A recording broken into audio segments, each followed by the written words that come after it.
ফিলিস্তিনি ও ইসরায়েলের সাধারণ জনগণের মাঝে আবারও একটু স্বস্তি।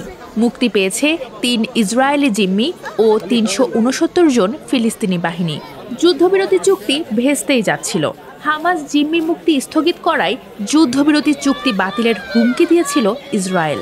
ফলে পুনরায় যুদ্ধ শুরু হবার উৎকণ্ঠায় ছিল ফিলিস্তিনিরা।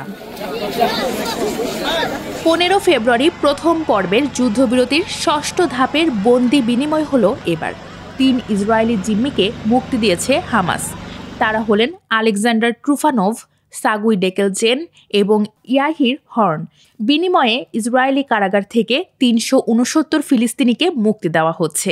এই তথ্য নিশ্চিত করেছে আল জাজিরা। আইডিএফ জানিয়েছে শনিবার সকালে ৩ জিম্মিকে মুক্তি দেওয়া হয়। এই ৩ জন ইসরায়েলে এসে পৌঁছেছে, তবে তাদের পরিবারের কাছে পাঠানোর আগে তাদের স্বাস্থ্য পরীক্ষা করা হবে এবং সামরিক ক্যাম্পে নিয়ে যাওয়া হবে। ৪৯৮ দিন বন্দি থাকার পর তারা তাদের বাড়িতে ফিরতে পারছেন। মুক্তি দেবার সময় ৩ জনকে একটি মঞ্চে তোলা হয়। সেখানে হামাসের নির্দেশে তারা জনতার সামনে কিছু কথা বলেন। এর আগে জিম্মি মুক্তির মতোই হামাসের পক্ষ থেকে তাদের বিভিন্ন স্মারক উপহার দেওয়া হয়। হামাস বন্দি সাগুই ডেকেলচেনকে একটি স্বর্ণের মুদ্রা উপহার দিয়েছে, যা তার মেয়ের জন্ম উপলক্ষে দেওয়া হয়।